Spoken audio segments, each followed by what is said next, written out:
Ini nanti berarti untuk UAS-nya tepat setelah Lebaran ya, jadi langsung UAS untuk topik ini, topik kepala ya, karena pada pertemuan keempat itu kan kita kan kuliah kan sampai ini ya, sampai Lebaran Hamin 2 ya, tepat tepat besoknya Rabunya itu adalah cuti bersama. Jadi kita selesaikan kuliahnya ini tepat 3 pertemuan ya, terus setelah Lebaran itu pas pada pertemuan keempat itu UAS ya, untuk topik ini saja. Jadi adik-adik juga harus coba efisiensikan waktu untuk tutorial ya, praktikumnya, sehingga nanti pada saat apa namanya UAS pun, ujian praktikum face to face itu juga siap ya, mumpuni. Sudah saya buatkan katalognya juga ya, sudah saya upload di aula ya, sambil menunggu aula kembali ya. Nanti adik-adik bisa mendownload sajalah nanti saat aulanya sudah kembali ya.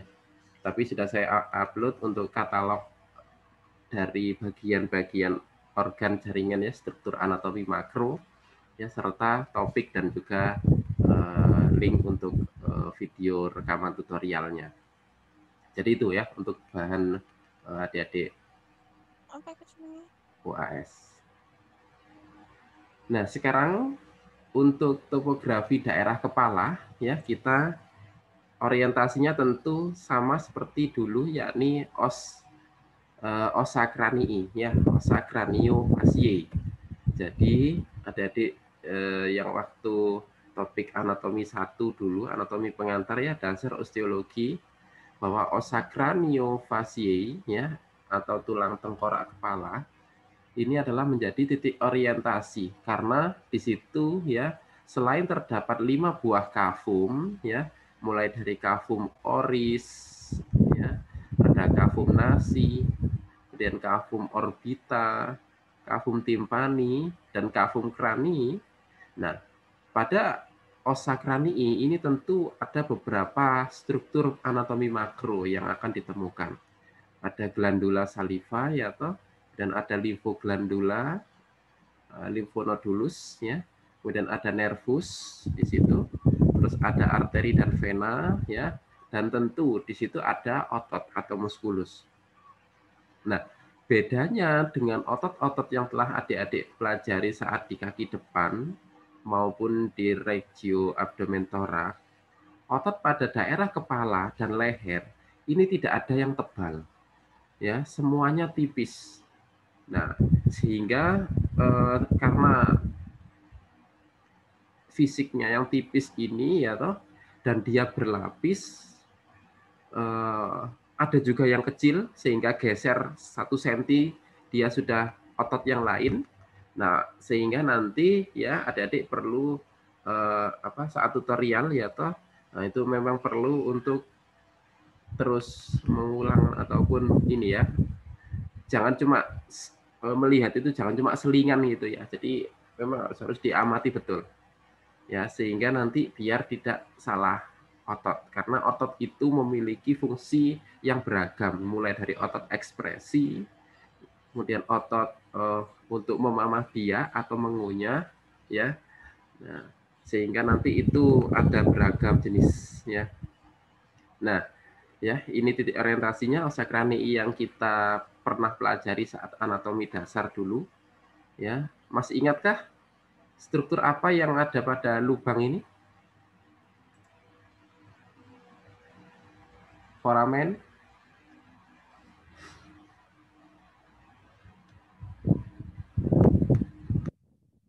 lupa kah?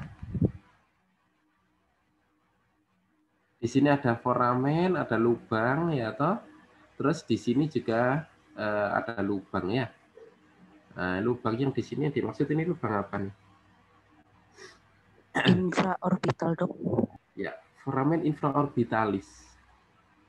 Ya, yang otomatis nanti dia akan tempat lewatnya arteri, vena, ya, nervus infraorbitalis ya.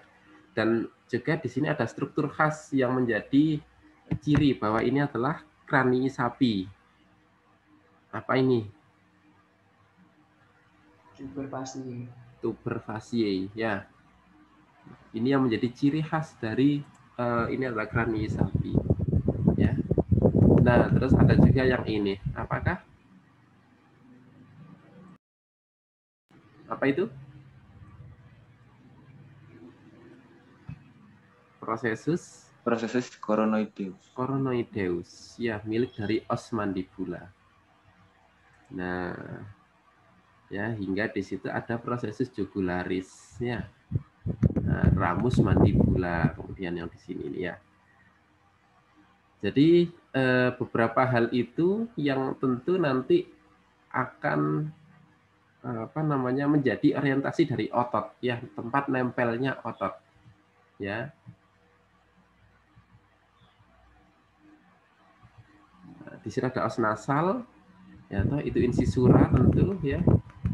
Nah, terus ini adalah pariet temporal, ya. Nah, terus di sini tentu adalah bagian dari krista, ya, linea, ya, krista, linea temporalis, ya. Terus, nah, ada krista temporalis di situ. Nah, terus daerah alveolaris, ya, margo alveolaris, dan juga os premaxilla atau os incisiva.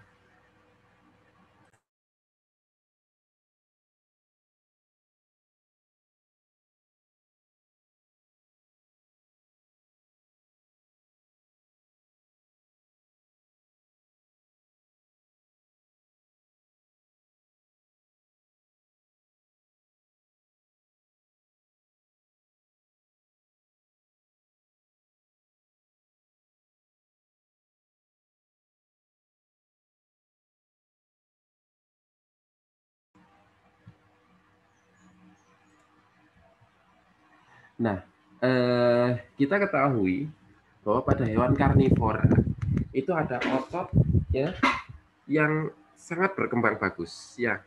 Sebenarnya semuanya memiliki otot ini, ya. Namun, ya, pada hewan karnivor, ya, dia berkembang lebih bagus karena inilah otot kulit, ya, dari otot ekspresi, ya. Nah, otot kulit yang melapisi daerah wajah atau muka itu disebut dengan musculus cutaneus fasciae. Ya, jadi ini, ya toh, ya, semuanya ini adalah musculus cutaneus fasciae. Ya, kalau kita ketahui pada daerah kaki depan, ya toh, itu musculus cutaneus omobrachialis, kan gitu, ya. Nah, bedakan dengan musculus omotransversarius, ya. Kemudian kalau pada abdomen thorax itu ada musculus cutaneus trunci, ya. Kalau pada regio leher, ya, besok itu ada musculus cutaneus coli. Nah, kalau pada wajah atau muka, ya, ini ada musculus cutaneus fasciae. Ya, musculus cutaneus fasciae. Ya, dan di sini di ditampilkan ini adalah milik dari anjing, ya. Nah, musculus cutaneus fasciae ini terdiri dari dua bagian otot, ya, yakni musculus cutaneus nasi, ya, dan musculus cutaneus labiorum. Musculus cutaneus nasi ini tentu yang melapisi hidung. Kalau musculus cutaneus labiorum ini adalah musculus pertama, lapis pertama pada daerah bibir, ya, labii. Jadi musculus cutaneus fasciae ini memang terdiri dari dua part, ya, yaitu cutaneus nasi sama cutaneus labiorum. Yang keduanya ini akan menyusun musculus cutaneus fasciae, ya, gitu. Nah, kemudian, ya, nah, ada musculus platysma. Kalau musculus platysma dia yang nanti akan kompleks, ya, kalau musculus platysma. Nah, ini yang spesifik karnivora ini bagus ini platysma ini, ya. Nah, kemudian otot ekspresi superficial. Nah, ketika musculus cutaneus nasi itu dikuatkan atau diangkat, ya, maka selanjutnya akan ditemukan otot yang pertama, ya. Nah, otot yang pertama, ya toh, yang tepat dia dibawa dari cutaneus, dia adalah musculus cutaneus musculus levator nasolabialis, ya. Nah, Jadi musculus levator nasolabialis. Atau ya dia memiliki nama lain yakni musculus levator labii superior nasi. Ya, jadi itu adalah nama lainnya ya. Nah, jadi dia adalah musculus levator nasolabialis atau musculus levator labii superioris nasi. Ya, otot ya levator itu berarti dia berfungsi untuk menarik ke atas. Ya, labii itu adalah bibir, superior itu adalah bibir atas ya. Nah, nasi itu berarti daerah hidung. Nah, jadi dia nanti yang akan tugasnya otot ini menarik bibir bagian atas ini ya nyengir ke atas. Ya, seperti itu. Nah, kemudian lapis selanjutnya ya, ketika musculus levator labii superioris nasi atau levator nasolabialis dibuka, nah, ada otot ya, ekspresi yang lain, yakni musculus levator labii superior. Nah, ya jadi yang warnanya kuning di arsir ini adalah musculus levator labii superior. Ya, atau istilah superiornya boleh diganti dengan mandibula. Ya, di buku mungkin disebutkannya itu ya. Musculus levator labii maksila, ya. Superior maksila, kalau inferior mandibula. Ya, jadi musculus levator labii maxillaris ya. Bisa jadi di buku seperti itu. Ya, terus ada yang ungu adalah caninus ya. Jadi ini adalah musculus caninus. Ini ada 3 buah kaput ya, musculus caninus ini. Ya. Jadi dia memiliki 3 buah kaput ya, musculus caninus ini. Ya, kemudian musculus levator labii inferior. Depressor labii superior. Ya, jadi dia yang akan menarik otot bibir atas ke bawah. Nah, ya. Jadi itu ya. Jadi ada 5 bagian otot yang ditemukan ketika musculus levator nasolabialis ya atau levator labii superioris nasi dibuka. Ototnya adalah dimulai dari yang paling atas ya toh, ini adalah levator labii superior ya. Labii superior berarti bibir atas. Kalau levator berarti menarik ke atas, berarti tugasnya adalah menarik bibir atas ke atas. Kalau depressor labii superior adalah tujuannya menarik bibir atas ke bawah. Ya, jadi labii superior bibir atas ditarik ke bawah, didepresikan kan gitu ya. Nah, kalau musculus caninus ya, ini memang tujuannya juga untuk menggerakkan bibir.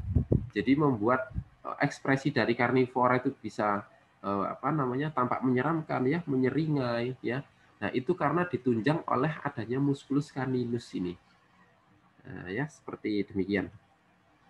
Nah, ya ini ya fungsi dari otot ekspresi ya. Jadi gerakan otot yang ditimbulkan dari ekspresi itu karena gerakan hidung ya, kemudian guratan mata, telinga dan bibir ya, ini bersinergi.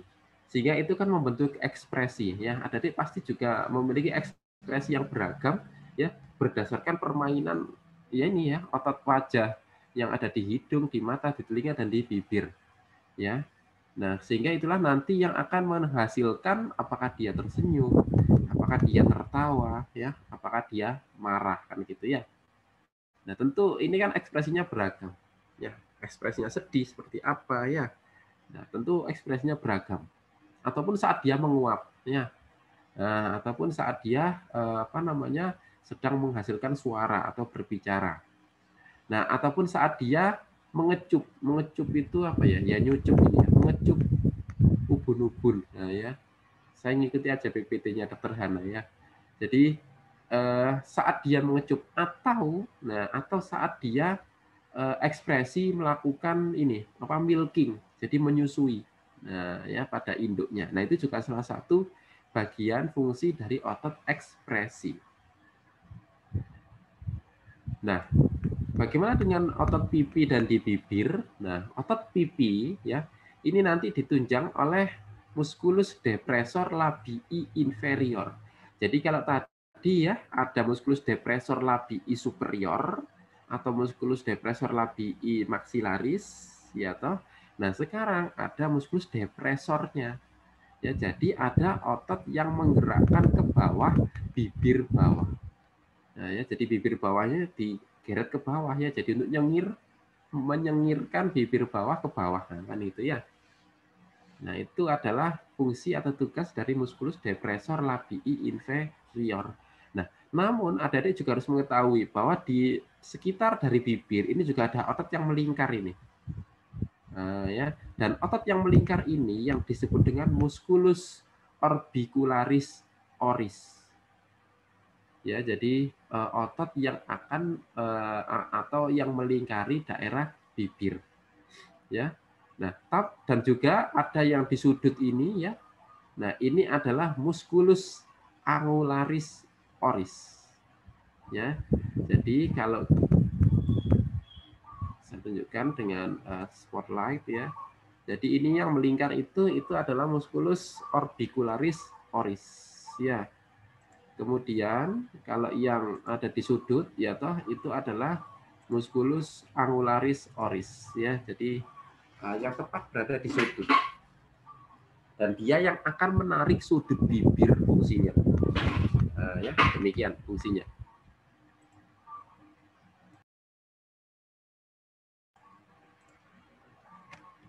Kemudian itu ada otot pipi ya, buccinator. Ya, jadi muskulus buccinator ya.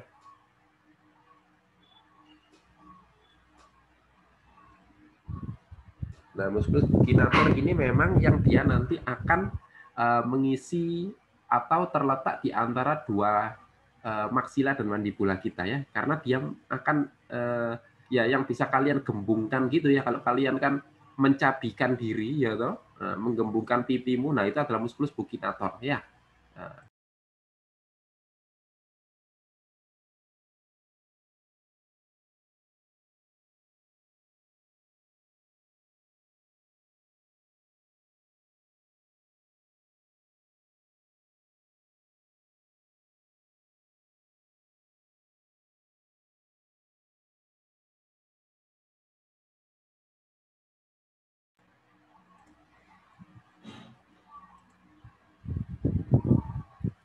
terus ada musculus zygomaticus. Nah, musculus zygomaticus ini tentu dia tampak sangat jelas ya, otot zygomaticus, karena nanti dia berarahnya ya toh, arahnya apa namanya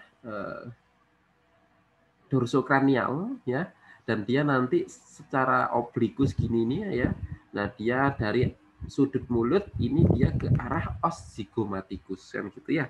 Nah, ini adalah musculus zygomaticus. Oke. Ya. Jadi dari otot-otot di sini ini kita sudah mendapatkan ya beberapa bentuk ya. Jadi coba saya spotlight lagi ya. Untuk yang pertama ya. Nah, ini adalah musculus levator labii superior ya toh. Musculus levator labii superioris nasi ya toh, atau musculus levator nasolabialis. Kemudian ya, ini yang caninus dan sebagainya tidak tampak ya, karena dia harus membuka dulu otot lapisan otot yang ini. Terus adalah musculus orbicularis oris. Kemudian ada musculus angularis oris ya toh. Kemudian ada musculus buccinator ya, kemudian ada musculus zygomaticus ya, dan juga ada musculus masseter.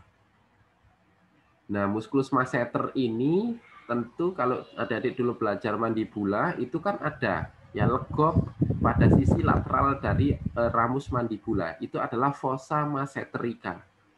Nah, itulah yang ditempati oleh musculus masseter ini ya. Jadi musculus masseter ini adalah salah satu otot memama biak juga ya, musculus masseter. Nah, ya. Kemudian ada daerah otot ya yang dia melingkari mata. Nah, otot yang melingkari mata itu adalah musculus orbicularis oculi.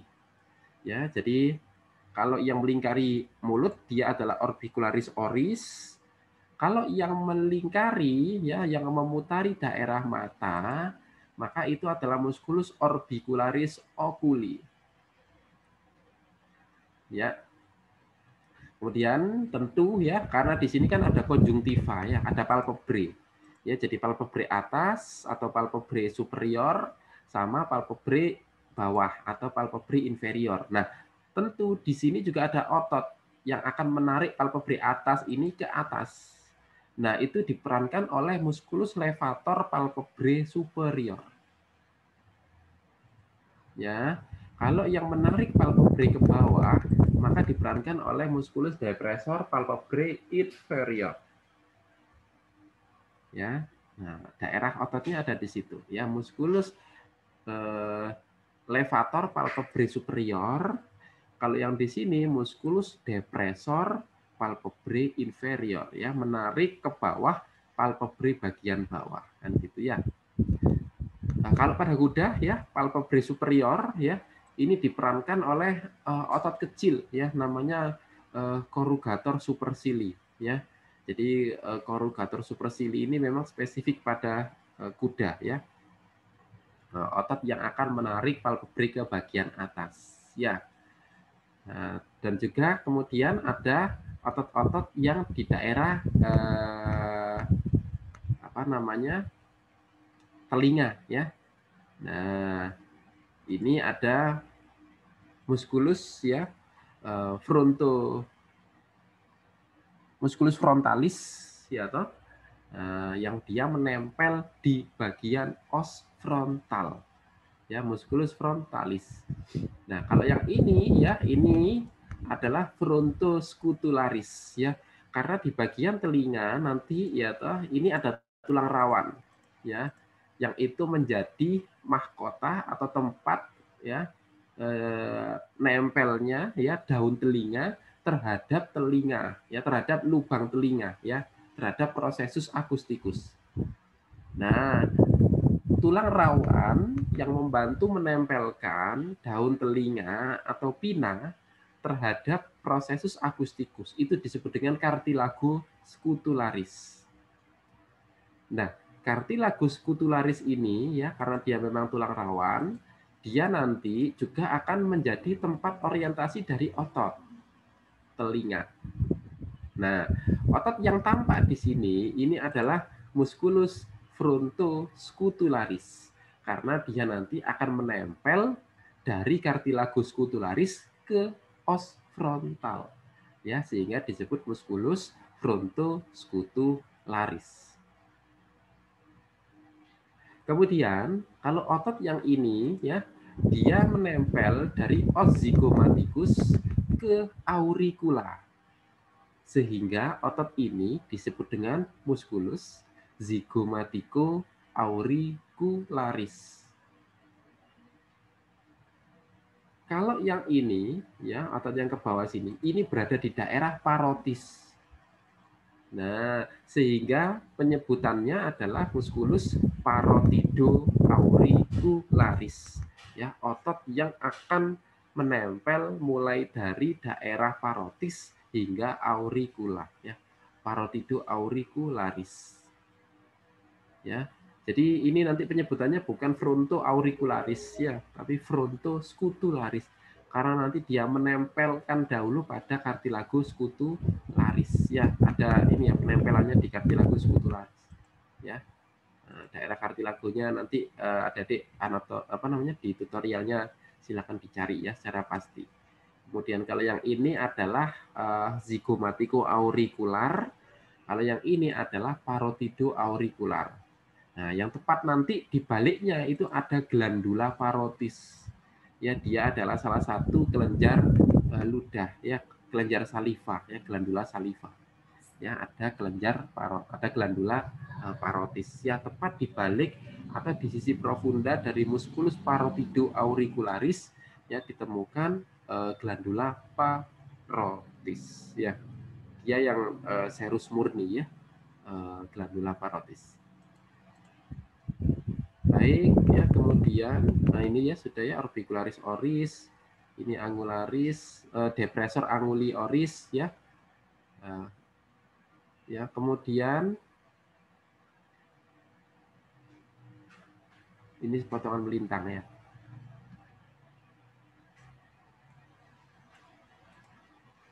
Ya, ada musculus buccinator ya. Jadi musculus buccinator ini memang dia berada pada atau menghubungkan ya maksila dengan mandibula. Jadi ini ototnya ya. Otot pada pipi ya.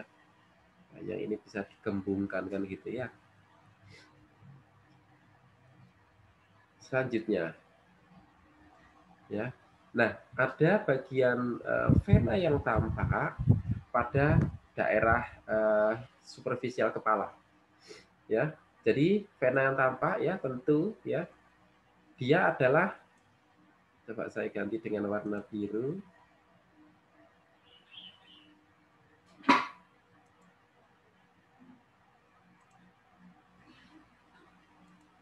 Ya.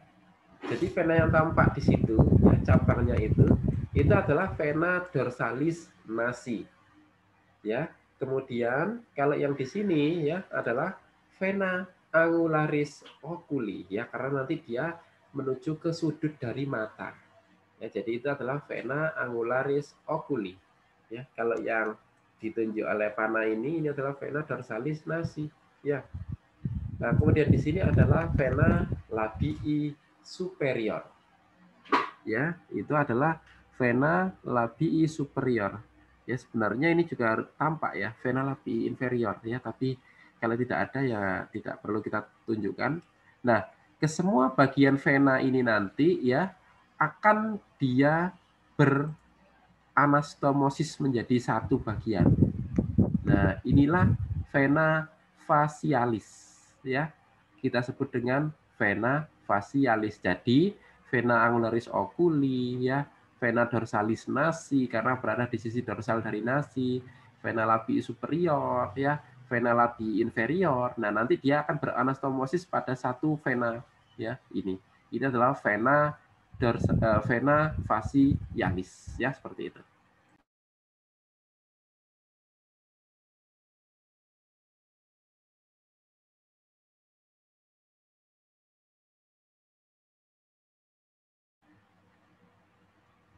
Nah, selanjutnya ya, ini di sini juga tampak adik-adik ya, ada vena dia yang menuju ke sisi belakang dari telinga. Nah, makanya di sini disebut dengan vena auricularis rostral, vena auricularis caudalis. Ya, berada di sisi belakang dari telinga. Ya, yakni vena auricularis caudalis. Jadi ada vena berada di sisi kaudal dari telinga. Ya. Terus kemudian ya ada vena apa namanya? Vena maxillaris ya, yang di sini masuk nanti adalah vena maxillaris ya.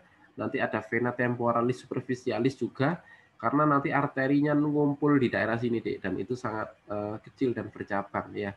Sehingga saya mungkin agak kesulitan ya kalau nanti adik-adik saya bisa membayangkan sulitnya kalau praktikum daring terus daerah kepala arteri yang di sini ini ya.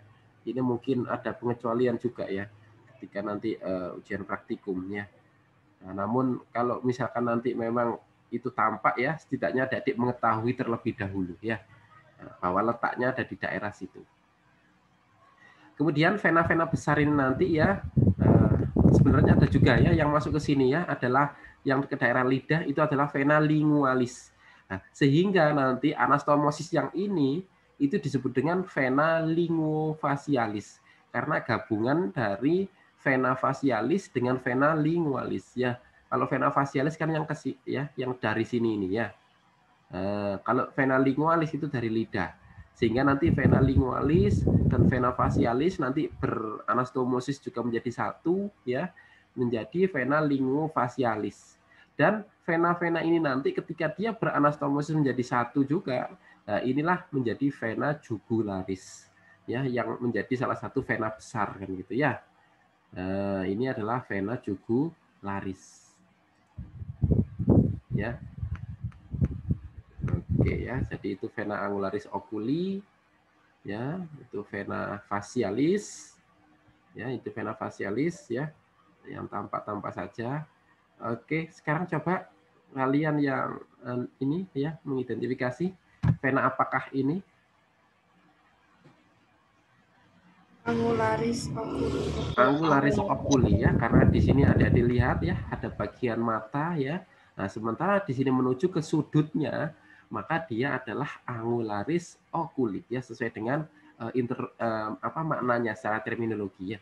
Jadi sila anatomi itu ya kayak menerjemahkan sebenarnya ya.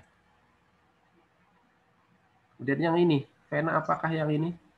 Vena dorsalis nasi. Ya, ini dorsalis nasi ya. Meskipun dia punya 2 percabangan ya, tetap ya dia adalah pars muskular cabang ya dari dorsalis nasi ya, vena.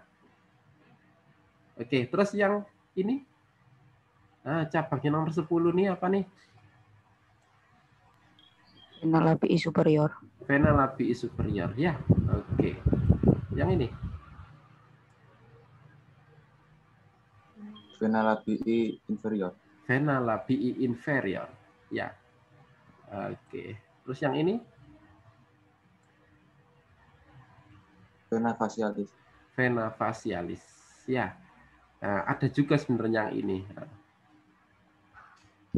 Apa ini? Ini memang juga jarang ditemukan ya. Kayak vena apa itu? Vena masseter. Bukan. Memang letaknya di fossa masseterica ya. Ada jawaban yang lain? Vena auricularis, dokter. Auricularis juga bukan, karena itu di daerah mandibula. Kalau auricularis nanti kan harusnya dia yang ada di daerah sini ya. Nah, ini ya, auricularis. Vena maxillaris. Vena maxillaris itu adalah cabang awalnya dia. Ya. Kemudian dari vena maxillaris dia nanti akan cabang ke sini. Ada yang tahu? Vena buccalis, dokter. Buccalis juga bukan, ya. Vena mandibularis. Vena mandibularis. Kalau vena mandibularis dia itu harusnya masuk ke ke foramen mandibular. Hingga nanti dia muncul di foramen mentale kan gitu ya. Di sini di bagian medialnya nanti kan ada foramen mandibula ya, masih ingat ya. Nah, terus nanti di bagian lateralnya sini ada foramen mentale. Nah, sehingga nanti dari mandibula ke mentale nanti kan membentuk kanalis mandibularis. Nah, itu baru diisi oleh arteri vena mandibularis ya. Vena zygomaticus, dokter. Vena zygomaticus juga bukan, karena itu terlalu dalam, sementara zygomaticus ada di permukaan. Vena lingualis. Lingualis bukan. Ya, dia ada di bawah sini nanti. Ya, masuk ke lidah. Tit, sudah nggak ada pilihan jawaban. Dia adalah vena transversa faciae. Ya. Jadi wajah yang transversal. Ya, jadi vena pada wajah yang arahnya transversal. Nah, ya. Memang tidak semua ini ya, atlas nanti akan menunjukkan ya. Dan pada kadaver pun ya sulit juga nanti mendapatkan vena transversa faciae ini. Nah, karena adik-adik kan mesti nanti ya memotong bagian ini. Nah, pasti ya bagian arteri ini vena ini terpotong. Nah, ya sehingga tidak didapatkan, tidak dipelajari ya. Tapi nggak apa-apa ya, karena ini memang asal adik-adik tahu ya struktur anatomi di wajah. Jadi nanti kalau adik-adik misalkan melakukan sebuah operasi, ya pastikan alat arteri klemmu itu banyak ya, karena pasti sekali iris gitu langsung bleeding ya, langsung dedel duel kamu nanti kalau misalkan kamu panik ya. Nah, makanya harus siap arteri klem yang banyak, karena pada daerah wajah ini begitu banyak sekali vaskularisasi ya, begitu banyak sekali inervasi dan ototnya tipis. Nah, sehingga jadi kalau menginsisi itu ya jangan dalam ya, jangan kayak mau ngiris ngiris stik gitu ya, langsung ditancepin gitu ya. Nah. Kemudian ya yang ini ya, vena apakah ini? Vena auricularis. Auricularis ya. Nah, tapi karena gini ya, ini kan ada 2 cabang ya, cabang yang ke depan ya dan cabang yang ke belakang. Nah, kalau cabang yang ke belakang ini kan auricularis caudalis. Kalau yang ke depan ini adalah Auricularis cranialis. cranialis ya, tapi kita di istilah itu pakainya rostralis, bukan cranial. Ya. Nah, jadi ada yang kita pakai itu yang rostralis. Jadi adik-adik nanti kalau ada jawaban arteri auricularis rostralis, maka itu merujuk pada arteri auricularis cranialis. Ya, jadi jangan apa namanya untuk ini ya, untuk mengetahui nama lainnya ya. Oke ya. Kemudian di sini juga ada arteri temporal, vena temporalis superficialis, ya toh.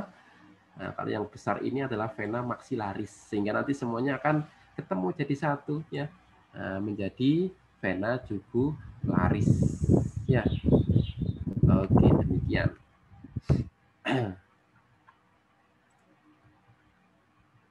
Oke, nah itu infraorbitalis ya, karena dia melalui foramen infraorbitalis ya. Oke. Nah, ini sekarang kita ke arteri, yaitu transversa ini. Ya, nah, ya, jadi arteri sekarang. Ya. Nah, kalau kita bahas arteri, maka kita harus dari arteri yang paling besar. Ya. Nah, kalau kita bahas vena, maka harus membahas pembuluh yang dari yang kecil ya ke yang besar. Karena pembuluh vena kan ke jantung. Kalau pembuluh arteri kan dari jantung ya. Jadi cocoknya memang dari yang utama dulu ya. Ya, jadi nanti adik-adik ketika belajar arteri ya, maka arteri itu ya dia dimulai dari arteri karotis. Ya. Arteri karotis komunis ya. Yang besar yang ada di daerah sini ya tentunya. Ya. Yang tentunya dia besar dan berada pada daerah sini ya, arteri karotis komunis ya. Dibalik dari vena ini ya. Nah, arteri karotis komunis nanti dia akan menjadi dua bagian ya, karotis eksterna dan karotis interna. Yang karotis interna dia nanti akan masuk menuju otak ya melalui foramen magnum ya, kemudian melalui juga apa namanya itu ya foramen magnum ya, atau juga kalau pada kuda ya foramen lacerum juga ya sebenarnya. Nah, kemudian ada karotis eksterna. Nah, arteri karotis eksterna inilah yang dia nanti akan mencabangkan banyak sekali arteri di daerah wajah, ya kepala lateral. Nah, yang pertama yang adik-adik tahu ya di sini ya sudah ada petunjuknya, itu adalah arteri transversa fasciae. Ya, jadi gini, ya arteri karotis eksterna ya toh, ya. Kemudian dia cabang yang ke sini ini adalah arteri transversa fasciae. Nah, ya. Nah, tentu kalau sudah ada arteri transversa fasciae, ada cabang-cabang di sini. Ya, dia menuju ke musculus masseter ya, sehingga itu adalah arteri masseterica. Nah, ya kan gitu. Terus ada arteri yang ada di sini. Nah, ini arteri apa ini? Ada yang tahu? Nah, ya, ini ada arteri itu. Nah, itu arteri apakah? Arteri labialis maxillaris. Nah, arteri labii superior atau labii maxillaris. Ya, karena dia nanti akan memvaskularisasi labii sisi atas, atau itu adalah merujuk pada labii maksilar ya. Nah, karena bagian atas. Kalau yang di bawahnya sini ini adalah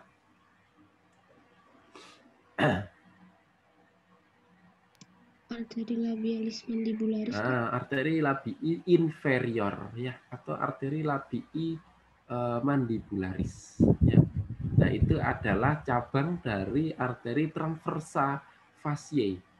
Nah, masalahnya transversa fasciae ini hanya pada ini ya, hanya pada. Ini ditemukan pada semua hewan. Kalau pada kuda itu ada tambahan, yakni arteri facialis. Nah, yang dia terdapat pada vasa vasorum. Nah, ya. Jadi selain transversa fasciae ya, pada kuda itu juga ada arteri yang besar pada daerah wajah. Itu adalah arteri facialis yang ditemukan pada vasa vasorum yang melewati vasa vasorum fascialium. Ya, seperti itu. Kemudian di sini Nah, yang tampak ini arteri apakah itu? Amati dia menuju kemana bagian dari organ ini. Arteri Arteri auricularis. auricularis Caudalis. caudalis, ya, karena dia ke sisi belakang dari telinga, ya, auricularis caudalis, ya. Nah, terus yang di permukaan ini yang ke atas ini nih, ya, kan ada arteri nih, nah, ya, yang ke atas ini nih. Nah, arteri apa ini? Arteri auricularis rostralis. Belum, masih belum, karena dia adalah masih di cabang utamanya, belum bercabang ke situ.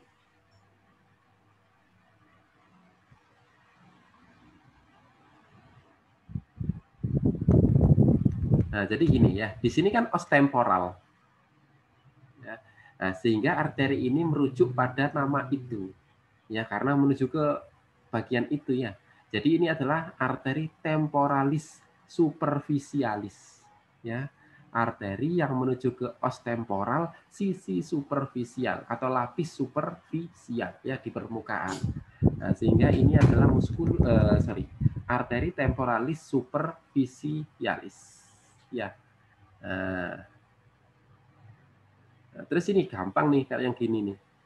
Ini arteri apa ini? Ya, cabang-cabang banyak itu loh ya, ada 6, 5. Ya. Arteri apa itu?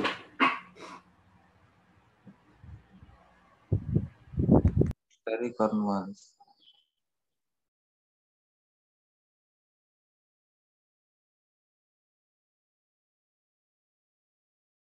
Ya, betul. Jadi itu adalah arteri cornualis ya, karena dia menuju ke tanduk ya, arteri cornualis. Oke. Kalau yang ini. Nah, ya, cabang-cabang ini. 1, 2, 3 depan ini. Arteri apakah?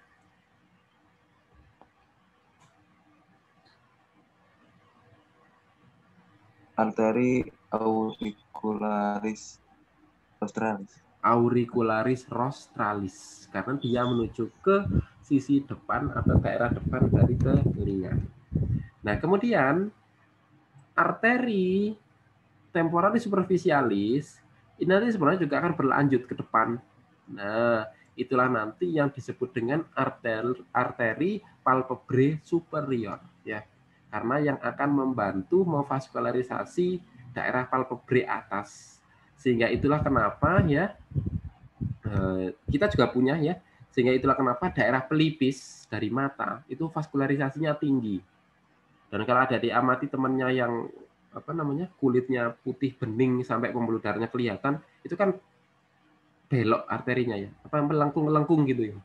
Nah, di daerah wajah apa matanya itu ya, baik arteri maupun venanya ya tentu.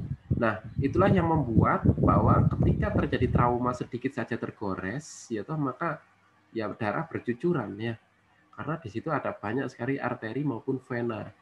Nah, apalagi kena arterinya ya, arteri palpebrae superior ya. Nah, maka pelipis itu mesti akan agak lama ya terhemostat ya. Perdarahan itu akan berlangsung terus ya.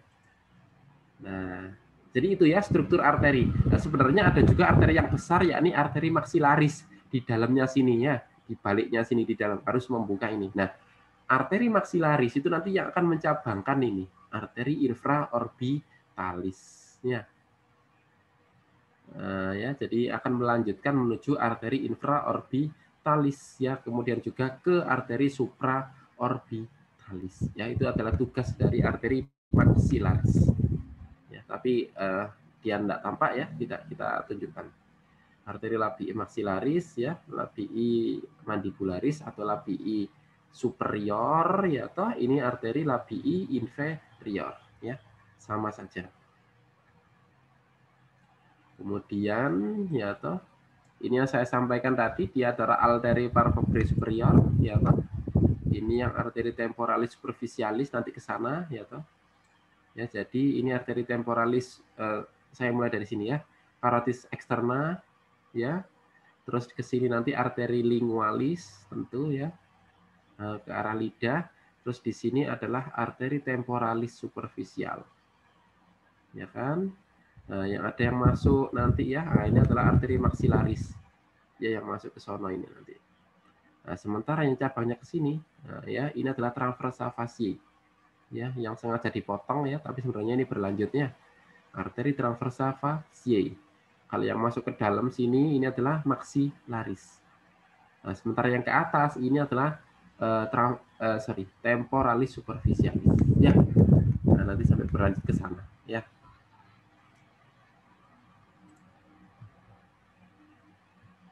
Ya, nah itu ya labii. Ini potongannya ya. Jadi ini kalau berlanjut gini ya, ya ini lanjutannya ya. Nah, bercabang sini ya, sama satunya bercabangnya ke bawah sini ini ya. Nah, ya. Jadi ini seolah-olah keluar dari lubang tulang atau lubang otot, bukan ya. Ini secara skematis dipotong. Sebenarnya dia berlanjut ke sini ya. Ya, itu yang inferior. Ya. Yang bawah ini yang inferior. Terus kemudian nervus. Nah, nervus ini memang ini ya, apa namanya? Dia pasti kalau misalkan adik-adik ya, daerah ini kalau kita belajar kadaver, daerah ini kan mesti dipotong di insisi. Nah, sehingga nervus ini pasti terpotong adik-adik. Sehingga kita tidak akan menemukan cabang besar dari nervus facialis. Nah, ya. Sehingga kita menguatkannya dari gambar skematis ini ya. Jadi nervus facialis ini nanti akan apa namanya mencabangkan beberapa nervus ya, ada bucalis juga di situ ya. Nah, ya jadi cabang yang gede ini ya nervus facialis ya, tapi ini pasti dipotong oleh kita karena kita ingin mempelajari ya arteri yang ada di daerah sini ya, dan pasti dipotong. Sehingga nervus facialis ini tidak ya sangat sulit tampak di anatomi makro karena kita potong sendiri. Ya, tapi di skematis kita tunjukkan kan gitu ya. Nah, ada ramus cabang dari nervus facialis ya, ada ramus bucalis dorsal ya. Nah, itu ya, ramus bucalis dorsal. Ya, jadi dia yang akan memberikan inervasi ya buke ya atau bukae ya pada sisi dorsal. Ada ramus bucalis ventral ya yang di bawahnya ini. Ya, ramus bucalis ventral. Ya. Kemudian ada juga ini ya, nervus temporalis ya. Nah, ya. Dia adalah cabang juga dari nervus facialis. Kemudian kita masuk ke glandula bucalis ya. Jadi ketika musculus buccinator ya, itu di insisi, dikuakkan ya, maka adik-adik akan menemukan glandula-glandula bucalis ini ya. Nah, tapi masalahnya ya, atau masalahnya ini hanya ditemukan pada ruminansia. Ya karena selain karena kan hewan itu kan memiliki kelenjar saliva pasti. Ya. Ada 4 kelenjar saliva di situ ya, parotis, submandibula, submaxilla, dan sublingua. Nah, tapi itu pada hewan umum. Nah, pada ruminansia selain 4 itu ditambahi oleh adanya glandula bucalis ini. Ya, jadi glandula bucalis ini ya, ini memang spesifik pada ruminansia ya, kambing, domba ya, sapi ya, rusa ya, banteng ya. Nah, itu memiliki glandula bucalis ini ya. Ya, nervus kok di sini kok di venanya ya. Ya, jadi nervusnya yang di kuningnya ini ya. Nervus bucalis ya. Tapi venanya vena transversa ya.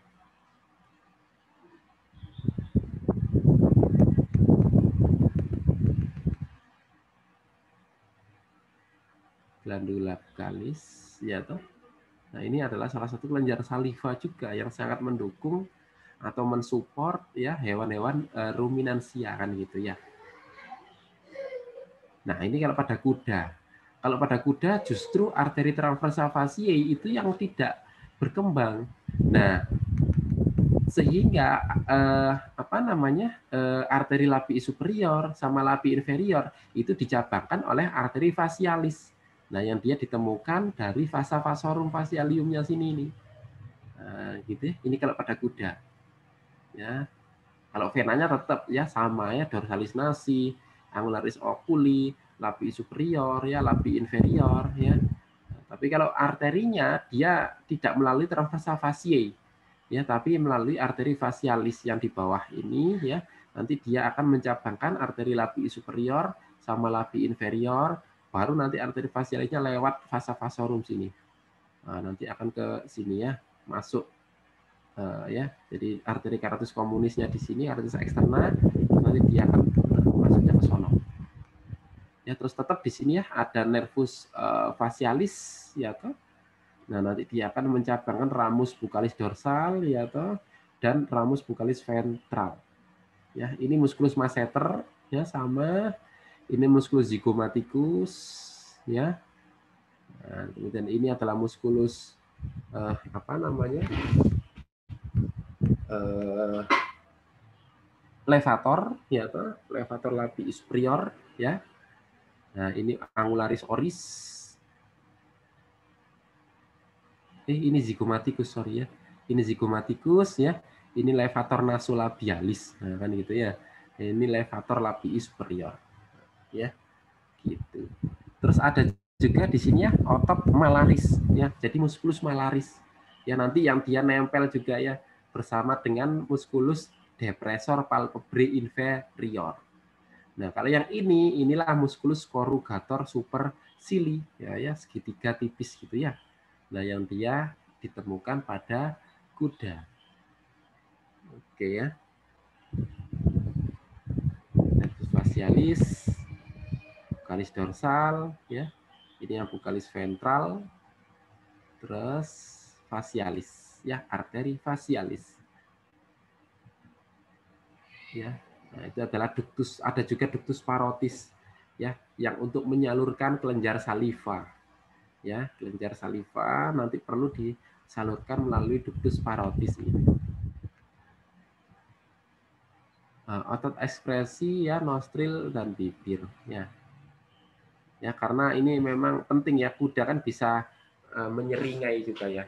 Kalau sapi ya ruminansia kan nggak bisa. Kalau kuda kan bisa nyengir karena dia punya gigi seri atas ya. Jadi ada sesuatu yang digerakkan oleh bibir atasnya dia kan gitu. Kalau sapi ya, kambing kan dia nyengir tapi ompong kan gitu ya. Jadi dia apa yang lebih lebih untuk biar nggak malu kan gitu ya, karena ompong di sisi atasnya sehingga dia nggak nyengir bagian atas. Oke, nah kemudian juga pada kuda ya, ini ada kantong ya yang disebut dengan saccus gutturalis. Inilah untuk deposit udara ya.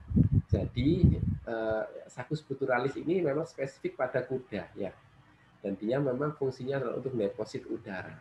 Nah, masalahnya apabila suasananya dia di sini apa namanya kering, gitu, tidak ada cairan mukosa, maka seringkali ditumbuhi jamur. Nah, ya, sehingga seringkali ditumbuhi ini ya apa namanya penyakit mikosis. Ya, mikosis itu karena disebabkan oleh jamur.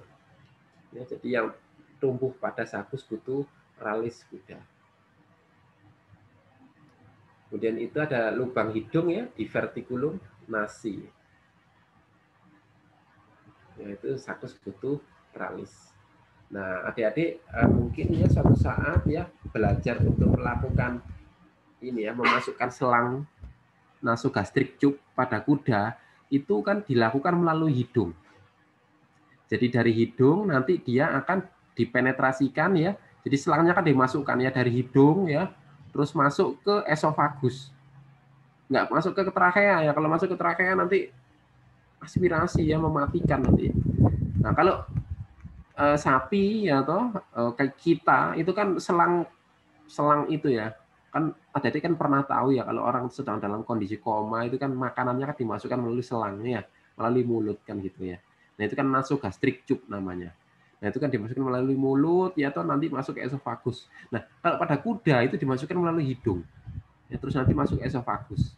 Jangan sampai masuk ke trachea. Nah, pertanyaan saya kenapa kok nggak lewat mulut? Ada yang tahu kenapa? Apakah karena lubang hidungnya lebih besar dari lubang mulut?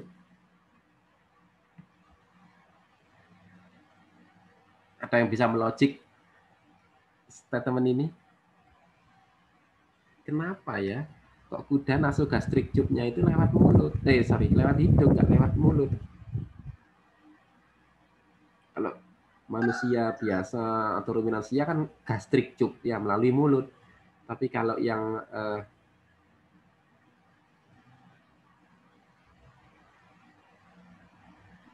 Mungkin karena kavum orisnya itu lebih dekat dengan trakea, sehingga takutnya masuk ke trakea.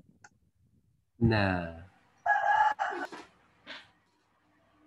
selain itu, mungkin nanti kalau lewat mulut terpotong dok serangnya. terpotong kenapa? Karena tergigit mungkin. Nah, terus ada lagi?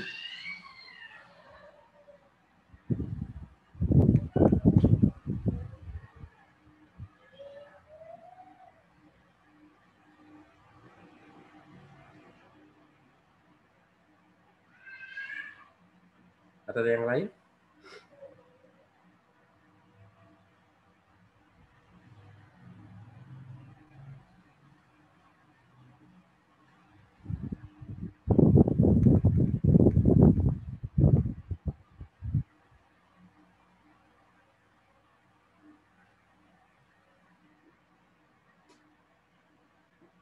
Nah, ya.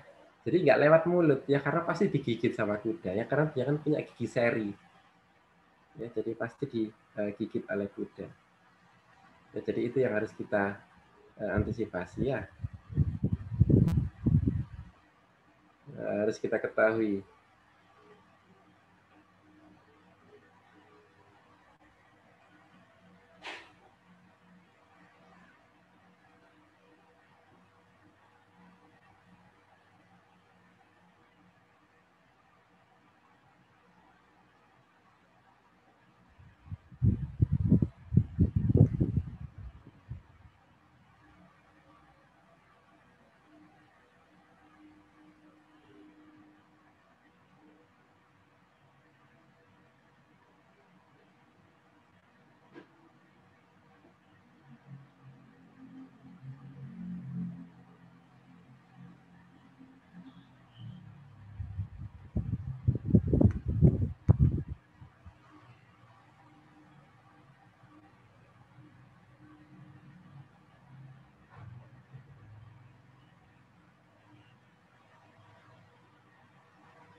Kemudian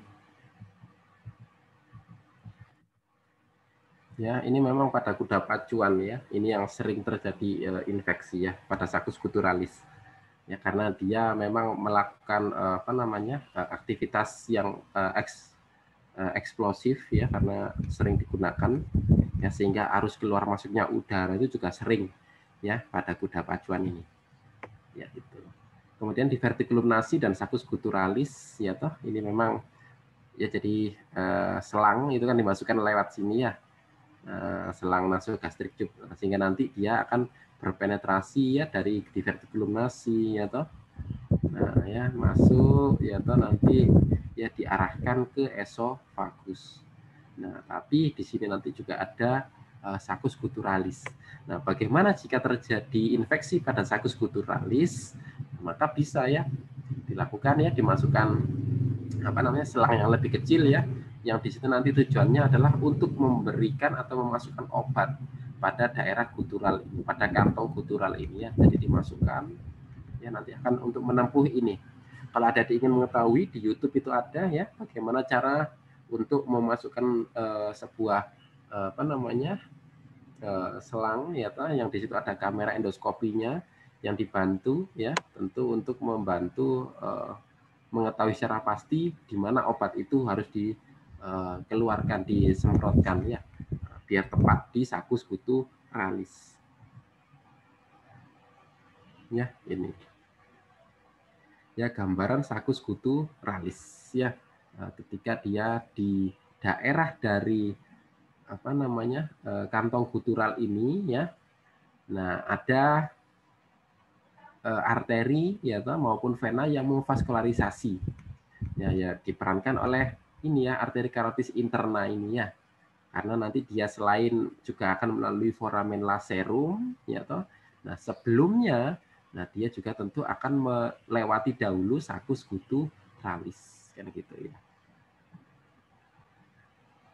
Nah, kemudian juga pada kuda ini juga sering mengalami paralisa wajah. Nah, paralisa wajah ini terjadi karena tergencetnya nervus facialis ini. Loh, kok tergencet bisa? Iya, karena limfoglandula parotisnya bengkak. Jadi gini. Jadi ketika terjadi infeksi pada limfoglandula parotis ya, bukan glandula parotis ya. Kalau glandula parotis itu kan yang ini ya, yang bulat-bulat ini ya, itu glandula parotis untuk menghasilkan glandula saliva. Tapi kalau limfoglandulanya itu ya bulat seperti kacang, ada di balik dari yang bulat-bulat kecil-kecil ini ya, itu adalah limfoglandula parotis. Sehingga kalau limfoglandula parotis ini bengkak ya, dan dia menekan nervus facialis ya, nah maka ini akan mengakibatkan paralisa wajah, sehingga kuda itu ya wajahnya tuh kayak layu gitu loh ya. Kalau adik-adik dulu pernah lihat kartun itu, kartun yang yang anjing tapi pipinya sampai gelambir ke bawah gitu loh. Ya jadi nggak ada ekspresinya, terus dia wajahnya layu banget gitu ya. Nah, jadi seperti demikian. Itu kasus paralisa wajah pada kuda karena bengkaknya limfoglandula parotis ini sehingga menggencet atau menekan nervus facialis. Ya. Ya, nah ini juga ya, sehingga bibirnya juga memblin gitu ya.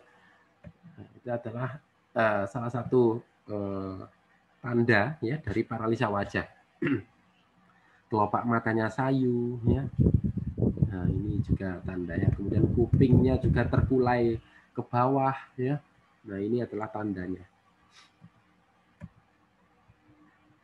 Nah, ini adalah arteri facialis yang kita ketahui ya.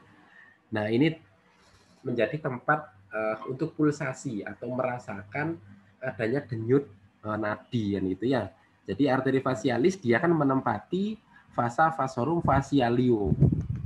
Nah, sehingga kalau adik-adik melakukan pulsasi pada kuda, itu lakukanlah pada daerah vasa vasorum facialium karena di situ ada arteri facialis ya. Kemudian sinusitis.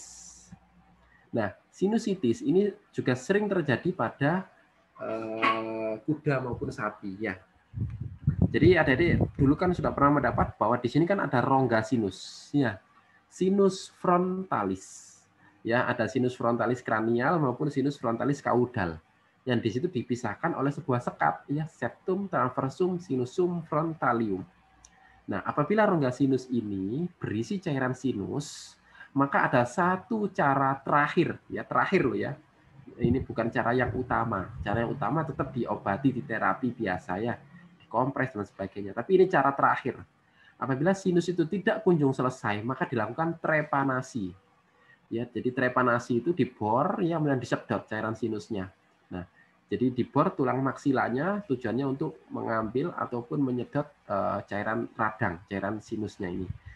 Tapi ini cara yang memang mematikan kalau misalkan memang tidak dilakukan secara aseptik. Jadi ini adalah cara terakhir ya, yang risikonya pun sangat besar kan gitu ya. Nah, lokasi trepanasi kuda ya tentu ada di tulang maksila atau tulang ini ya, nasal gini ya. Nah, jadi itu adalah daerah dari untuk penyedotan sinus. Ya. Nah, ya. Ya, nanti rongga sinusnya nanti bisa ditembus dari sini ya, cairan radang. Karena adik-adik mungkin yang dulu pernah mengalami sinusitis itu kan rasanya kan ngilu ya di daerah mata bagian depan. Apalagi kalau ketika kita ini apa namanya sedang posisi kepala atau wajah kita tundukkan ke bawah. Nah itu kan pasti akan wajah itu kan rasanya kan sakit, kayak menahan beban gitu ya. Nah karena tertekan ya oleh adanya cairan-cairan radang itu. Nah, itu rasanya sinusitis ya. Dan trepanasi bisa dilakukan di situ. Tapi ini adalah cara yang terakhir ya karena resikonya besar. Ya. Nah, waspada karena di situ ada sulcus infraorbitalis ya. Tempatnya arteri vena nervus orbitalis di situ. Nah, ya. Ya, jangan melewati batas kotak yang ini ya. Karena nanti sangat ini ya, sangat beresiko tinggi. Ya, kemudian ini juga ya hati-hati menjaga sinus maksila. Ya karena bagaimanapun daerah sinus dari maksila ini adalah salah satu bagian dari apa namanya ossa crani ya. Nah, yang tentu harus dijaga aseptisnya karena di situ juga ada banyak organ yang langsung berbatasan ya dengan konke nasal. Kemudian di sini ada wajah dari anus superficial ya toh. Nah, nervusnya tentu sama ya. Ada nervus facialis, buccalis dorsal, ya toh. Ini adalah buccalis ventral, ya. Ada arteri vena facialis, ya. Di situ ya transversa faciae, ya. Dia tidak tampak di sini ya, harus kita kuatkan ya ototnya terlebih dahulu. Musculus masseter, ductus parotis ya yang hijau ya. Nah, kalau yang hijau memang ductus parotis ya. Nah, kalau yang coklat ya itu adalah musculus masseter ya. Kemudian otot ekstrinsik telinga. Ini yang sudah saya sebutkan tadi ya, sempat sebutkan. Ya. Jadi pada bagian mata ya, di belakang mata ini ada bantalan lemak yang kita sebut dengan corpus adiposa extraorbitale. Jadi corpus adiposa extraorbitale ini ada di daerah posterior mata. Ya, nah, jadi ada bantalan lemak tepat di belakang dari sudut mata yang sini ini. Nah, ada otot-otot ekstrinsik telinga. Ya, yang pertama zygomatico auricularis, ya tadi sudah. Terus ada cartilagus scutularis, ya yang juga sudah saya tunjukkan ya. Sini apa namanya? Sini dan sini ya nanti ya. Jadi nanti dia akan membantu menempelkan antara telinga ya dengan processus acousticus, sehingga ini adalah musculus zygomatico auricular ya toh, ini parotid auricular, ini frontoscutular ya toh, ini fronto auricular ya, ini frontoscutular ya ototnya ya. Nah, ya auricularis superficialis ya bisa juga disebut demikian ya. Nah, atau front. Nah, kalau yang ini adalah frontoscutularis ya, menghubungkan antara os frontal dengan cartilagus scutularis. Ya. Nah, yang ini silakan ditambahkan juga, ini adalah parotido auricularis ya. Nah, ya musculus cervico auricularis. Kalau cervico auricularis ini menghubungkan antara leher ya cervix ya toh dengan telinga. Ya, jadi musculus cervico auricularis. Ya, ini adalah otot ekstrinsik telinga juga. Ya, itu musculus parotido auricularis ya, yang di coklatnya ini ya. Yang di coklatnya yang ini. Kalau yang di ungunya ini adalah glandula parotis. Ya, zygomatico auricularis ya. Nah, yang ini adalah parotido auricularis. Oke ya. Kemudian arteri superficial di auricula ini juga sudah ya. Nah, ada temporalis superficialis, itu cabang yang utama. Sebelum nanti dia akan ada auricularis rostralis ya, atau auricularis cranialis ya. Di beberapa rujukan juga ada menyebutkan demikian. Ada auricularis caudalis. Kemudian ada cornualis yang ke arah tanduk ya. Kemudian kalau yang nervus superficial di auricula ya. Nah, ini auricularis magna ya, atau nervus yang menuju ke telinga yang utama kan itu ya, nervus auricularis magnus ya. Kemudian ya nervus auriculopalpebrae ya, jadi yang menuju ke auricula dan palpebrae ya. Nervus auriculopalpebralis ya, salah satu juga cabang dari nervus facialis, kemudian nervus temporalis superficial, yang kemudian nanti dia akan berlanjut ke auricula palpebrae ya. Jadi ke telinga dan juga ke kelopak mata ya, sehingga disebutnya yaitu ya nervus auriculopalpebralis. Ketika melakukan dehorning ya, potong tanduk, nah maka kita harus bersiap karena pasti akan ada darah yang mengucur. Nah, yang itu disebabkan oleh arteri cornualis. Ya, sehingga kalau suatu saatnya adik-adik ya, misalkan ya pada memiliki hewan ya, sapi gitu ya, terus dia tanduknya itu hampir mencolok mata ya. Nah, maka dipotong tanduknya ya, atau karena tanduknya itu terlalu tinggi atau sehingga membahayakan temannya sehingga dipotong tanduknya ya. Nah, bersiap ya toh, karena itu nanti mesti akan diikuti oleh ini perdarahan. Tapi asal potong tanduknya jangan sampai masuk ke daerah prosesus. Kalau ada potong tanduknya masuk ke daerah prosesus, maka sama saja seperti melubangi tengkorak kan gitu ya. Jadi potong sewajarnya kan gitu.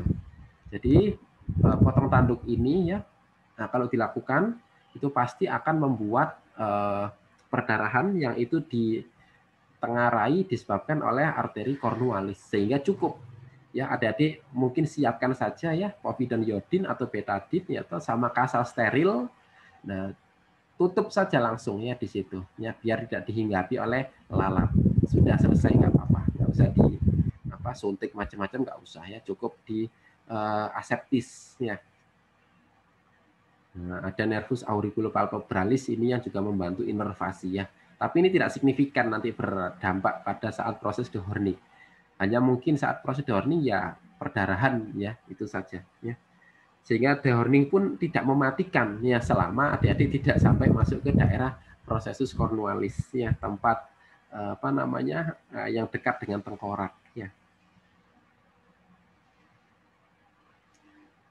Bisa dianestesi juga bisa tidak dianestesi ya.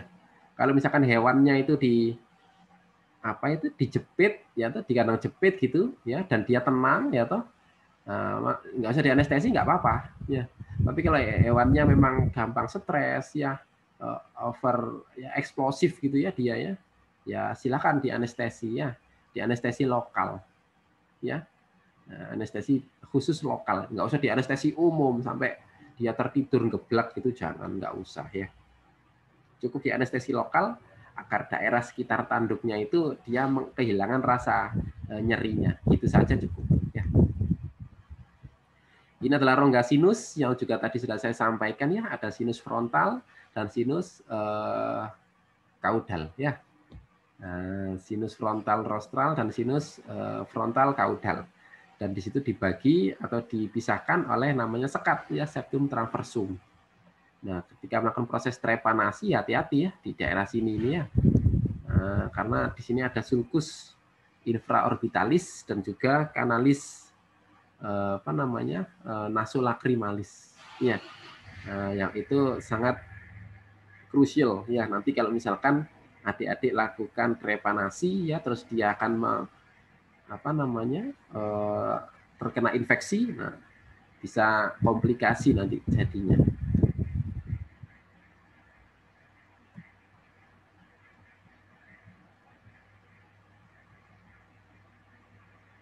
Kemudian Ini juga sudah ya, temporalis superficialis ya, arteri.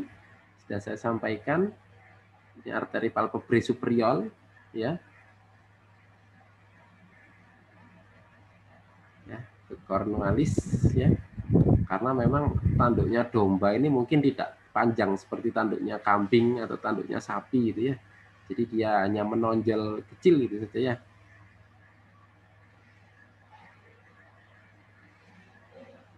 Nah, sekarang kita ke orbita ya toh. Ini sekedar mereview ya dari yang telah tadi disampaikan. Ini adalah arteri orbicularis oculi ya, jadi yang melingkari mata. Nah, tapi musculus orbicularis oculi ini tentu nanti juga ditopang oleh adanya musculus depressor palpebrae inferior dan juga levator palpebrae superior yang untuk menarik ya palpebrae dari mata. Ya, seperti yang nomor 5 ini ya, palpebrae arteri depressor palpebrae inferior ya toh. Yang nomor 4 itu malaris nah ya. Yang nomor 4 itu adalah musculus malaris ya, karena dia menempati musculus malaris. Ya, itu depressor palpebrae inferior. Ya, jadi yang nomor 10 ini juga sama ya, depressor palpebrae inferior. Kalau yang atas ini bukan levator palpebrae superior, tapi corrugator supercilii, karena ini spesifik ya, khas pada kuda memang ya.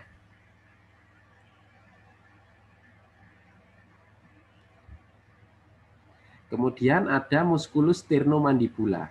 Nah, musculus sternomandibula ini dibantu diikatkan oleh tendon musculus sternomandibula yang dia akan menempel pada ramus mandibula. Sehingga ini yang akan membantu sebagai otot pemamah biak ya, atau otot mastikasi. Ya, musculus sternomandibularis. Ya, ada masseter di situ juga ya. Secara potongan melintang ya, otot pemamah biak. Ya, ada musculus masseter yang dia menempati ramus mandibula, ada juga musculus pterygoideus ya. Nah, ya. Kalau ini kan yang menempati fossa pterygoidea ya, dari os mandibula ya. Nah, sehingga fossa pterygoidea itu tentu ditempeli oleh musculus pterygoideus ini. Nah, gitu ya. Sementara untuk musculus masseter ya, dia menempati fossa masseterica. Ya, itu ada musculus temporalis juga ya, yang mana dia akan terdapat pada os temporal ya. Nanti dia akan sampai keluar ke os temporal. Digastricus. Nah, ketika kita membuka bagian dari parotido auricularis, kemudian glandula parotis, ini kita buka semuanya ya, maka kita akan menemukan otot kecil ya yang dia memiliki 2 venter, yakni musculus digastricus. Nah, musculus digastricus ini ya, dia memiliki 2 bagian ya. Nah, musculus digastricus yang venter caudal dan venter rostral. Nah, selain itu nanti di dekatnya itu juga ada musculus stylohyoideus. Ya, stylohyoideus itu adalah otot ekstrinsik dari lidah. Jadi yang membantu menggerakkan lidah juga sebenarnya ya, musculus stylohyoideus. Ya, dekat dengan musculus digastricus. Ya, sehingga dan bedanya memang musculus stylohyoideus itu lebih mengkilat ototnya ya. Putih dan mengkilat dia ya, putih kecil dan mengkilat. Itu adalah ciri stylohyoideus. Nah, ada occipitohyoideus. Kalau yang di sini adalah otot occipitohyoideus. Ya.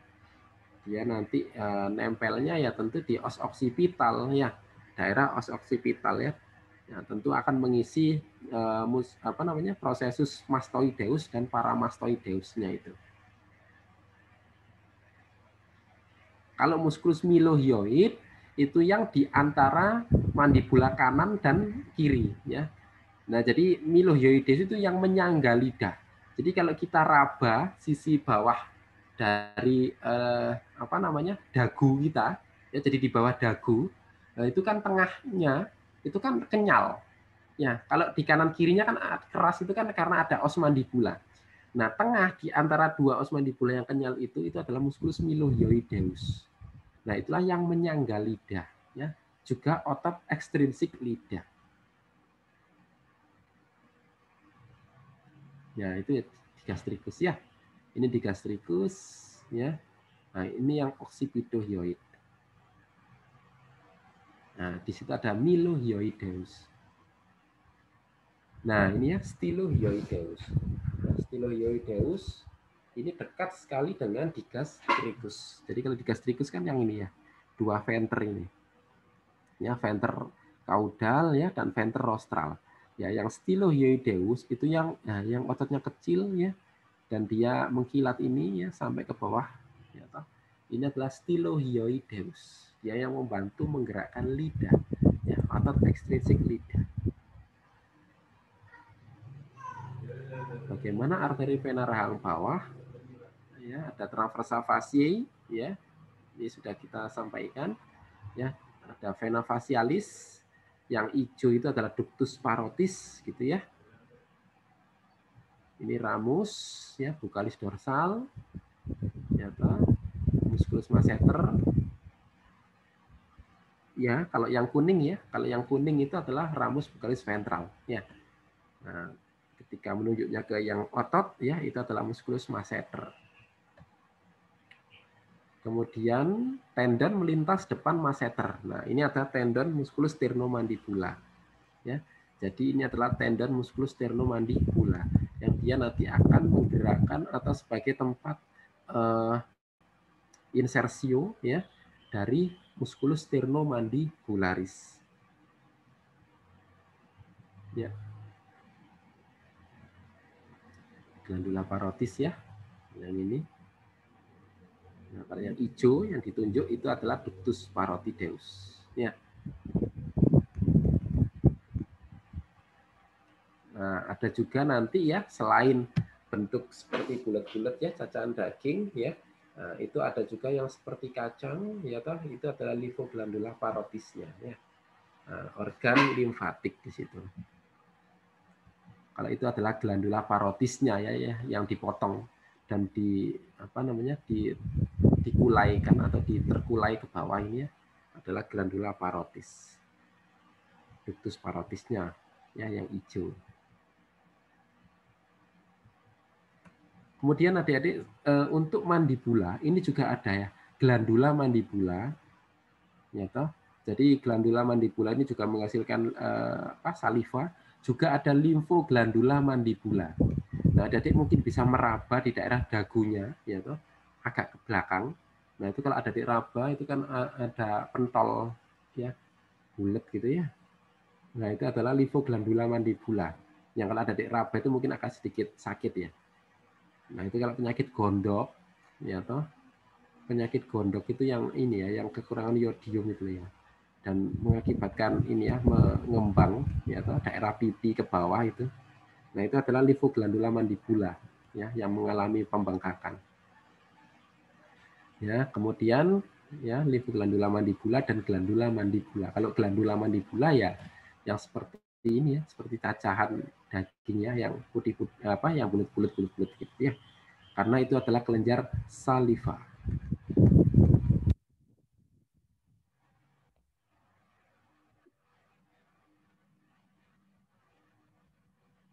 Otot temporalis, ini otot frontal ya toh. Sudah. Nah, kemudian untuk menggigit mangsa ya atau untuk menggendong anaknya ya. Jadi itu otot frontal ya, nah, yang berperan penting ya. Nah, jadi tidak menggunakan otot caninus sama otot mamamabia. Kalau yang digunakan otot mamamabia ya dikunyah ya. Nah, tapi karena dalam rangka hanya untuk mengangkat ya atau mangsa ataupun menggendong anak, nah maka hanya muskulus frontal dan temporal yang dia bekerja untuk menggerakkan ekspresi ya. Nah, baru kalau mangsanya ditaruh dikunyah, baru otot mamamabia yang bekerja kan gitu. Ya, itu adalah lokasi dari musculus temporalis ya toh. Nah, otot intrinsik lidah. Jadi gini, nanti ada otot ekstrinsik sama intrinsik lidah. Adik-adik jangan jangan sampai keliru. Otot intrinsik itu nanti cirinya itu belakangnya itu glossus. Genioglossus, myoglossus, ya, hipoglossus. ya, itu adalah otot intrinsik lidah. Tapi kalau otot ekstrinsik itu belakangnya hyoid, occipitohyoid, ya, stylohyoid, mylohyoid, geniohyoid. Nah, itu adalah otot ekstrinsik lidah. Jadi itu ya yang untuk membedakan. Jadi biar adik-adik tidak salah nanti ya. Jadi untuk otot ekstrinsik itu belakangnya mesti hyoid. Kalau otot intrinsik ya belakangnya mesti diikuti oleh glossus. Ya, kemudian nah ya itu ada styloglossus. Ya, styloglossus tentu dia ada di bagian radix dari lingua atau bagian pangkal dari lidah. Ya, dia adalah otot intrinsik. Ada juga hyoglossus. Nah, ya. Kalau hyoglossus ya dia yang membantu menempelkan dengan trachea, ya, atau os ini ya, os hyoid ya nantinya. Nah, kalau yang ini adalah genioglossus. Ini adalah otot lidah yang utama.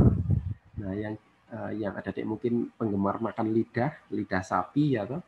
Nah, yang kenyal, karena kenapa kenyal? Ya karena itu ada musculus genioglossus. Ya, ini adalah genioglossus. Ya, ini musculus genioglossus. Kalau yang ini adalah geniohyoid, ya, yang tipis di bawahnya itu.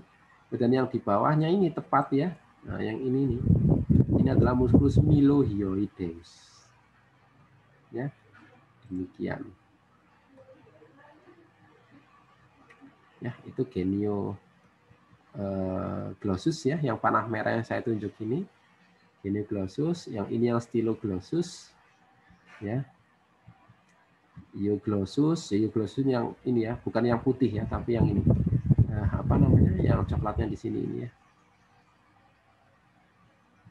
Kemudian genioglossus, ini yang panah merah juga yang saya tunjuk ya, yang utama ini adalah genioglossus.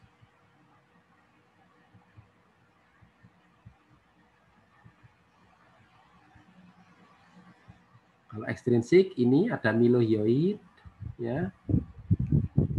Geniohyoid ya toh.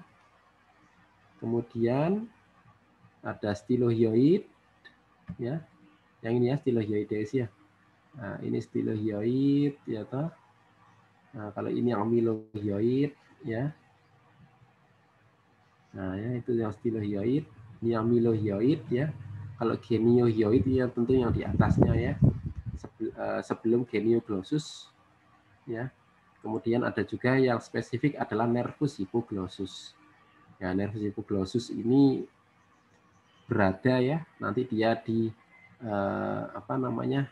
Ketika kita juga membelah untuk mengetahui mana digastricus sama stylohyoideus, itu juga ditemukan ya nervus hypoglossus karena dia keluar ya dari fossa condylaris kan gitu ya.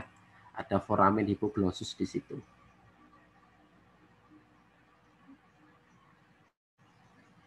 Dia nervus lingualis. Ya.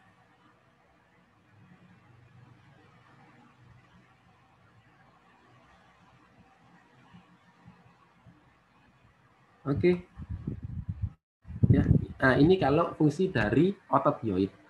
Fungsinya adalah untuk menghisap. Ya. Jadi untuk saat milking, hewan tersebut meminum ASI dari induk. Nah, maka selama proses milking itu ya, menghisap itu dibantu oleh pergerakan dari otot hyoid atau otot ekstrinsik dari lidah. Ya. Nah, oke, ada pertanyaan? Dokter izin bertanya. Huh? Kan saat magang saya pernah lihat gitu dok, sapi itu tanduknya copot sendiri gitu dok karena kecelakaan. Iya. Itu bahaya apa tidak ya dok? Nggak apa-apa itu. Nggak apa-apa sebenarnya. Anu ya, yang coklatnya itu yang copot ya. Tapi di bawah kan masih ada prosesusnya kan ya. Iya masih ada dokter. Kan hanya apa ya, hanya selontongannya ya, apa ya, hanya kuncupnya kan gitu ya, yang copot ya. Nggak apa-apa. Hanya di apa berikan povidon iodin aja sudah cukup. Tapi nggak usah diapa-apakan juga nggak apa-apa selama nggak perdarahan. Ya ngapain di iodin kalau nggak perdarahan? Ya nggak apa-apa.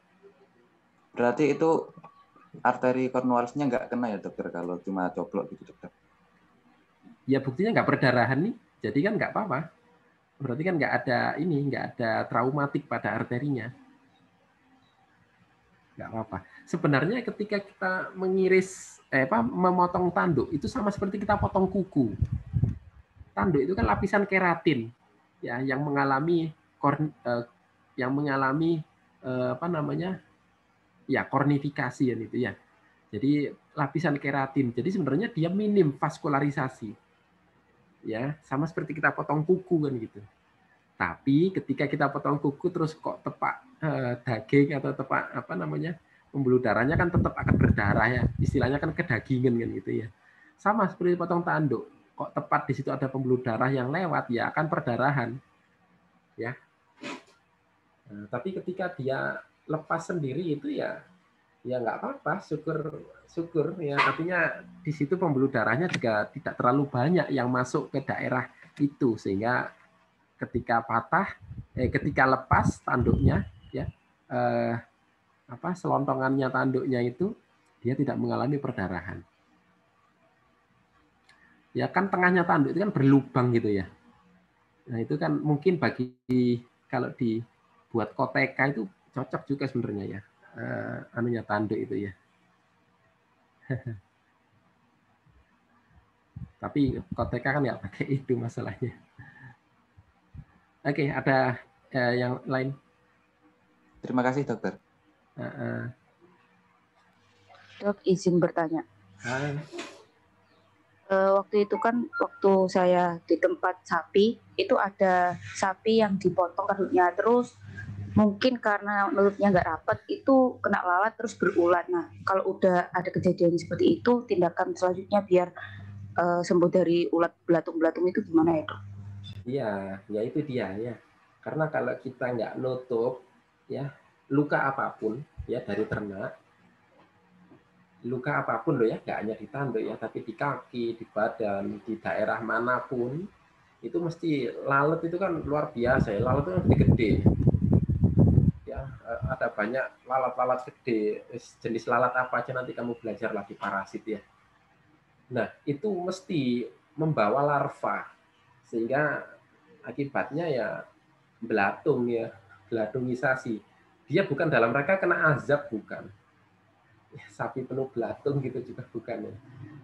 Karena miasis ya itu adalah hal yang pasti terjadi ketika kita pun kalau ada luka terus dihinggapi lalat dan lalatnya itu membawa larva, itu berpotensi loh ada ditumbuhi belatung ya. Nah, jadi hati-hati. Nah, kalau sudah seperti itu maka ya harus diangkati satu-satu.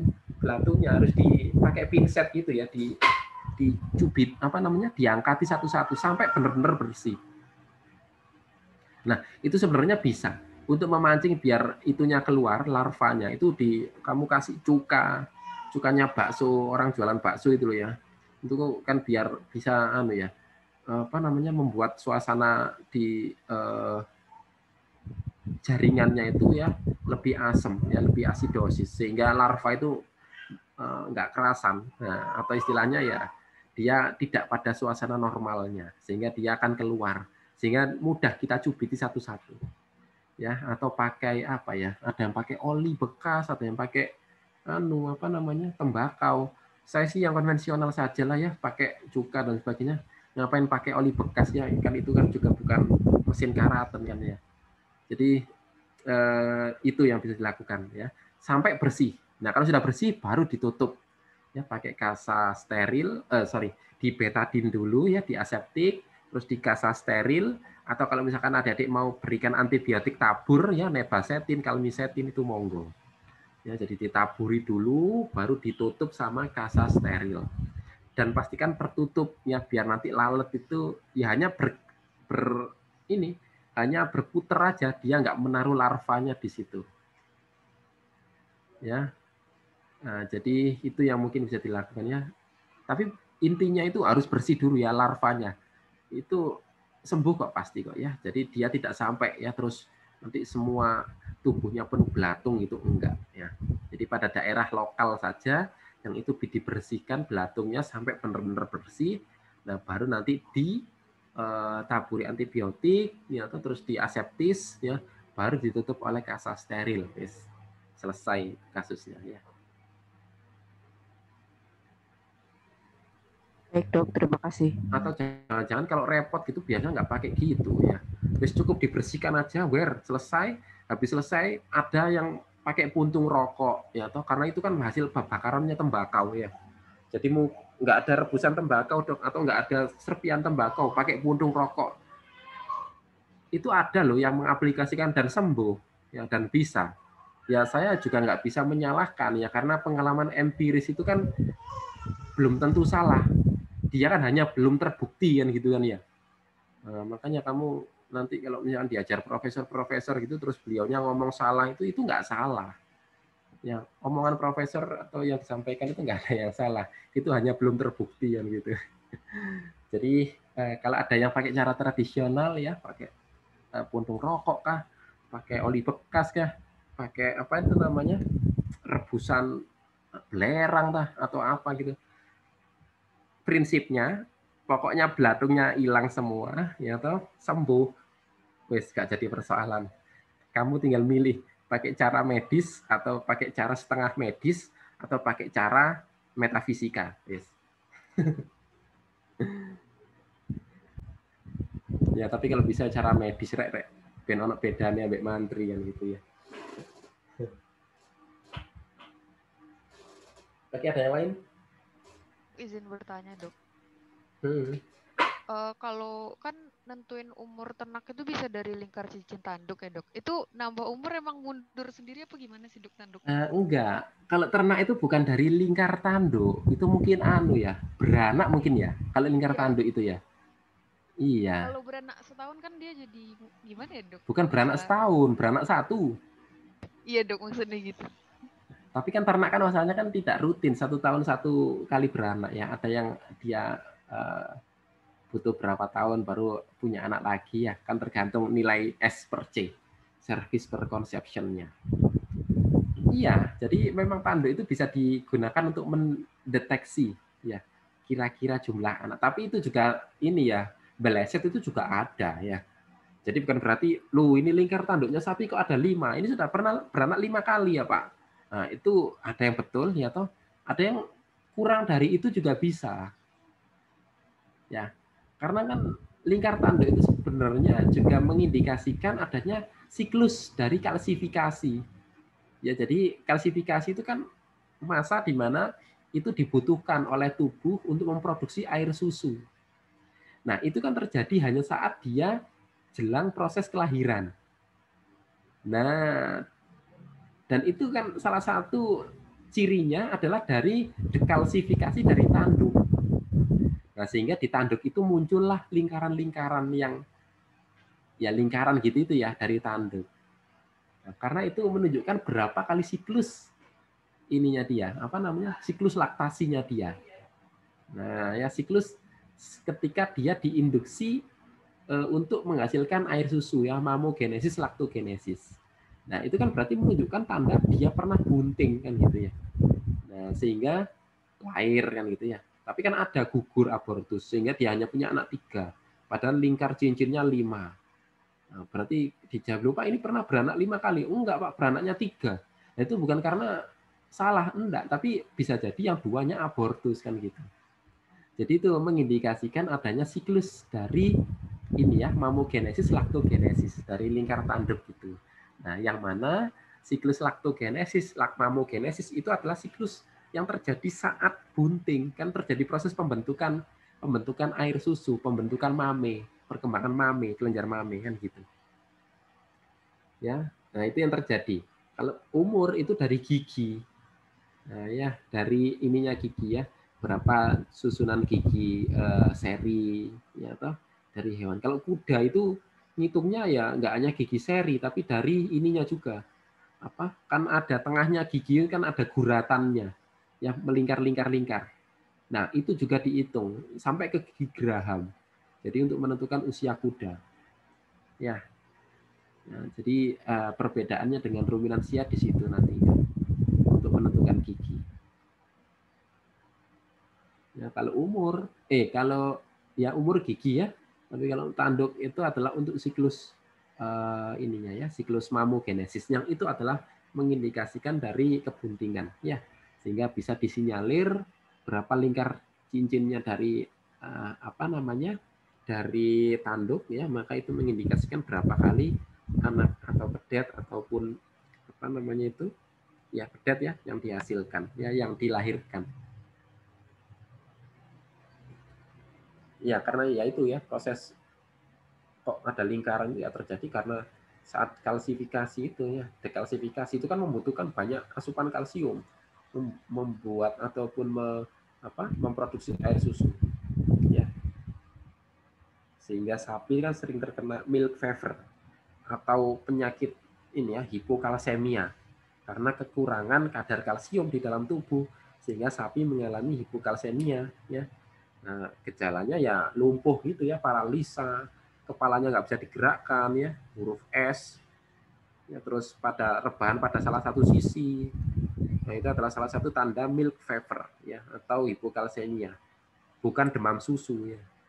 Demam susu itu bahasa Inggrisnya artinya lah ya, tapi sebenarnya kan dia disebabkan karena lack of kalsium ya, jadi kekurangan kalsium sehingga dia mengalami hipokalsemia.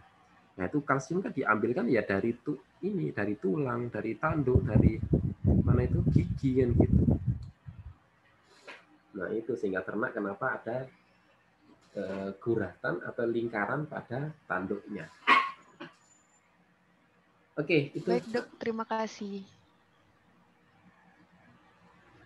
Ada lagi.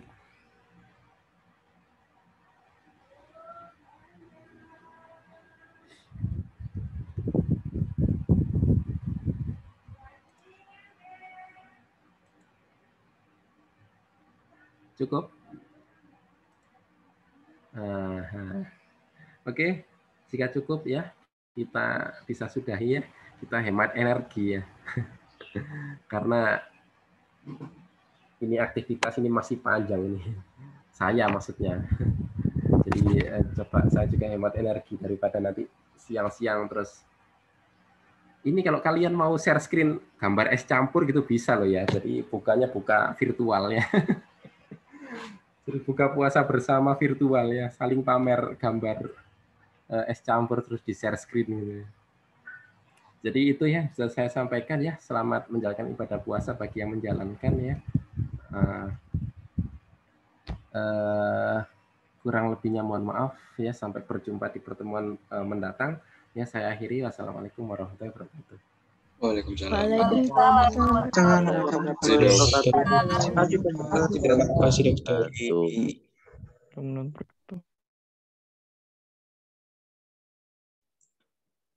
Prank. Masa enggak prank? Aman. Record yuk, record. Prank aja, prank. Ayo prank. Kenapa? Asyadu. Pimpin Don. Udah tamat aku.